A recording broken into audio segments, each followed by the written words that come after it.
اچھا دیکھیے، جس وقت آپ اذان دے رہی ہوں گی ذرا اہمیت کا آپ کو احساس ہو جائے کہ یہ اذان ہے کیا چیز. جس وقت بھی آپ اذان دیتی ہیں اس وقت ہوتا کیا ہے. باقاعدہ ثواب الاعمال میں شیخ صدوق نے چھٹے امام جعفر صادق علیہ الصلوۃ والسلام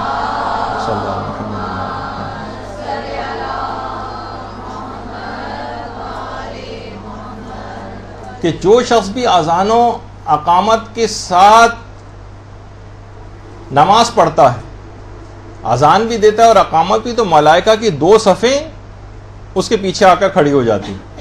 اور اگر فقط اقامت کہتا ہے تو 1 صف ملائکہ کے پیچھے آ کر کھڑی ہوتی، جو فروع کافی کی بھی روایت. اور ہر صف کی جو حد ہے وہ کم سے کم اس کا فاصلہ، اتنی بڑی وہ صف ہے کہ جو کہ مشرق اور مغرب کے درمیان فاصلہ، جو فرشتوں کی صف آ کر کھڑی ہوتی.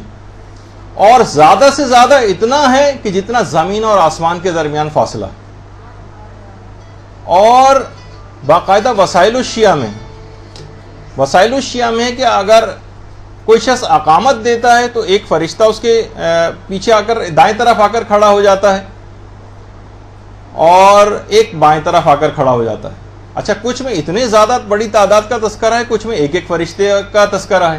تو امام خمینی نے یہ بات ارشاد فرمائی کہ اختلاف روایت جو اس سلسلے میں فرشتوں کی تعداد کا ہے، ہو سکتا ہے کہ یہ جو ہے نماز گزار کی معرفت اور خلوص کے اختلاف پر مبنی ہو.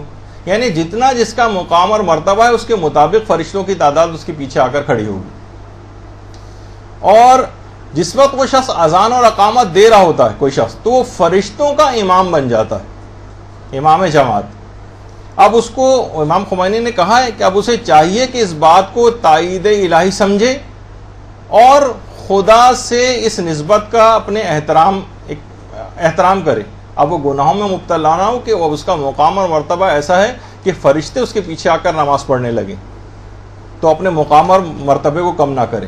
آیت اللہ محمد جواد انصاری حمدانی، جن کا پچھلی دفعہ بھی تذکرہ ہوا تھا کہ جو اپنی نمازوں میں خشوع و خضوع کے سلسلے میں بڑے مشہور تھے، وہ خود فرماتے کہ ایک دفعہ میں ایک مسجد میں داخل ہوا تو میں نے دیکھا کہ ایک بوڑھا شخص اکیلا کھڑا نماز پڑھ رہا ہے.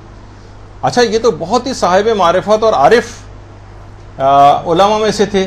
کہہ رہے ہیں میں نے دیکھا کہ فرشتوں کی صفوں کی صفیں اس کے پیچھے اقتدا کر رہی ہیں اور اس بوڑھے کو معلوم ہی نہیں ہے کہ یہ کیا ہو رہا ہے. کہنے لگے میں سمجھ گیا کہ اس نے یقیناً نماز سے پہلے اذان اور اقامت دی ہوگی. یعنی جو باقاعدہ ایسے علماء ہیں جن کی برزخی آنکھ کھل جاتی، وہ ان فرشتوں کو اپنی آنکھوں سے بھی دیکھ سکتے ہیں. تو اذان کا دیکھیے اتنا احترام کہ ہمارے علماء قائل رہے ہیں، اور آپ سے بھی اس بات کا تقاضا ہے کہ آیت اللہ حسین بروجردی، ان کی عادت تھی کہ جب بھی مؤذن کی اذان کی آواز سنتے تھے یہ فوراً روبہ قبلہ ہو جاتے تھے اور بہت غور سے احترام اذان میں اذان سنا کرتے تھے. اور ملا ہادی سبزواری، جن کی شرح منظومہ کے باقاعدہ درس وغیرہ دیے جاتے ہیں، وہ تو اتنا اس بات کے اذان کے احترام کے قائل تھے کہ جب دوران تدریس پڑھا رہے ہوں، کلاس لے رہے ہوں اور اذان کی آواز کان میں آ جائے تو درس کو فوراً روک دیتے تھے اور خود بھی اذان دینے لگتے تھے. اور علماء فرماتے ہیں کہ اذان کا جو اس طرح سے احترام کرتا ہے، ایک چیز بہت عام طور پر ایسے افراد کے سلسلے میں دیکھی گئی ہے کہ جو بھی اذان کا احترام کرتا ہے اس کو موت کے وقت کلمہ پڑھنا ضرور نصیب ہو جاتا ہے. یہ باقاعدہ نوٹ کی گئی ہے بات کہ وہ افراد کے جو اذان کا احترام کرتے ہوں اور تو ان کو ایک یہ فائدہ ان کو ملتا ہے انتقال سے پہلے کہ ان کو کلمہ پڑھنا جو ہے وہ ضرور نصیب ہو جاتا ہے. اور اذان کے احترام میں یہ بات شامل ہے کہ اذان کی آواز سن کر خاموش ہو جائے اور اذان کے کلمات کو دہرائے، اور اس کے بعد کچھ جو مسنون دعائیں ہیں وہ ان دعاؤں کو بھی اگر پڑھے تو بہت اچھا ہے. اور وہ جو بھی آپ سنتی ہیں کہ پیغمبر اسلام اس طرح سے کھڑے ہو جاتے تھے اذان کی آواز سن کے جیسے کسی کو پہچانتے ہی نہ ہو، کہ اب اذان کا اتنا فوق العادہ احترام کیا کرتے تھے پیغمبر. اور یہی احترام اور عظمت اذان تھی کہ امام حسن کا جو ابھی آپ نے سنا کہ رنگ زرد پڑ جاتا تھا. اور امام خمینی اس حد تک اذان کے احترام کے قائل تھے کہ خود جب فجر کی نماز سے بھی 2 گھنٹہ پہلے سے اٹھ کر نماز کی اور اذان کی تیاری کیا کرتے تھے. آپ نے کئی سال پہلے جو ایک درس بھی ہوا تھا امام زمانہ علیہ الصلوۃ والسلام کے سلسلے میں،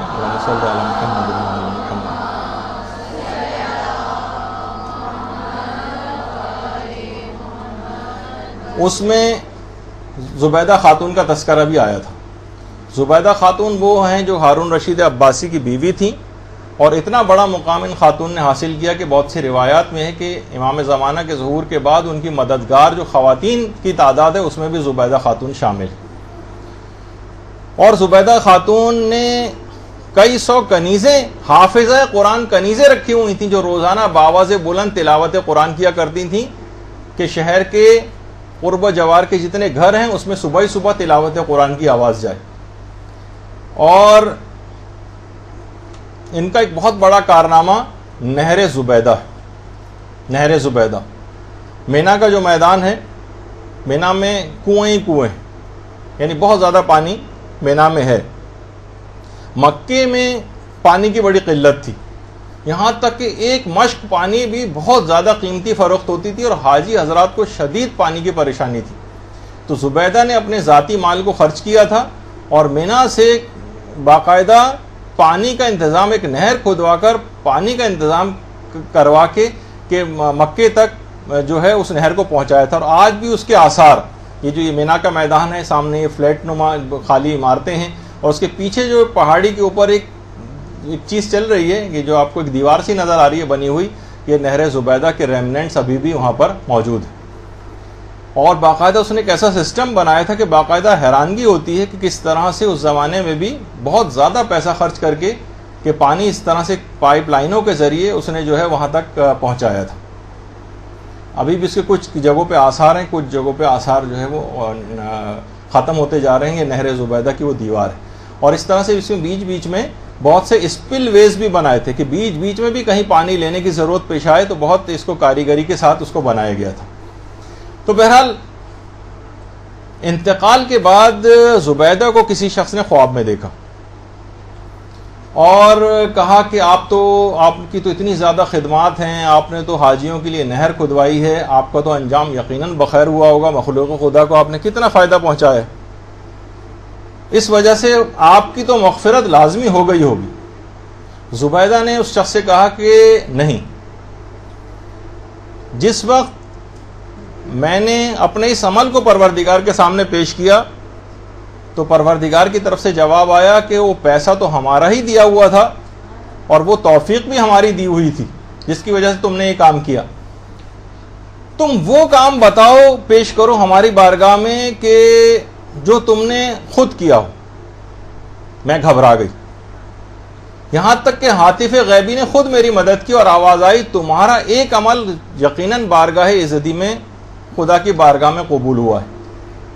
اچھا، بعض اوقات دیکھیے لوگوں کے دماغ میں چیزیں آتی ہیں کہ اس کے معنی یہ نہیں کہ باقی اور کسی چیز کی زبیدہ کی کوئی اہمیت نہیں تھی، لیکن کسی ایک عمل کو، اس کے ثواب کو بتانے کے لیے، پرومیننٹ کرنے کے لیے بھی باتیں اس قسم کے بیان ہوتی ہیں. ایک عمل تمہارا بارگاہ خداوندی میں قبول ہوا ہے، وہ یہ کہ جب تم بہت بھوکی تھی ایک وقت میں اور کھانا تمہارے سامنے آیا تھا اور اسی وقت اذان کی آواز کان میں آئی تو تم نے اپنے ہاتھ سے وہ لقمہ رکھ دیا، اذان کے احترام میں ہاتھ کو روک دیا، اذان کا وہ کلمہ دہرایا، میرے نام کے احترام میں لقمہ لینے میں تاخیر اور احترام اذان کی وجہ سے آج تم مقرب بارگاہ الہی ہو گئی.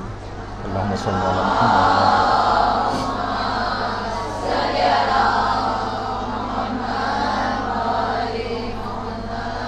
تو آپ نے دیکھا کہ خود اس اذان کا احترام، خود جو دینے کا ثواب ہے وہ تو بھی آپ نے سنا، صرف اس کا اتنا احترام کہ صرف اس کے الفاظ کو اس انداز سے دہرانا جس کا ثواب بھی آگے چل کر تذکرہ بھی ہوگا. اور اذان میں تو سورہ مائدہ کی آیت نمبر جو 58 ہے اس میں تو باقاعدہ ایسے افراد جو اذان کا مذاق اڑاتے تھے ان کی مذمت بھی آئی کہ جب تم اذان کی آواز ان کی طرف بلند ہوتی ہے، جب اذان دی جاتی ہے تو یہ افراد اس کو مذاق اور کھیل بنا لیتے ہیں، یہ اس کو مذاق اور کھیل بنا لیتے ہیں. اور کیونکہ یہ انتہائی بے عقل قوم ہے، یعنی اذان کی آواز کو مذاق اور کھیل بنانا، اور اس کا اتنا زیادہ مذمت بھی آئی. باقاعدہ تفسیر کبیر میں بھی ہے اور تفسیر صافی جو ملا محسن فیض کاشانی کی ہے، تفسیر در منصور جو ہمارے علماء اہل سنت کی ہے، اس میں بھی ایک روایت ہے کہ جس وقت اذان پہلے زمانے میں جب ایک شخص اذان کی آواز میں اشہد ان محمد الرسول اللہ کی جملہ سنتا تھا تو مذاق اڑاتا تھا.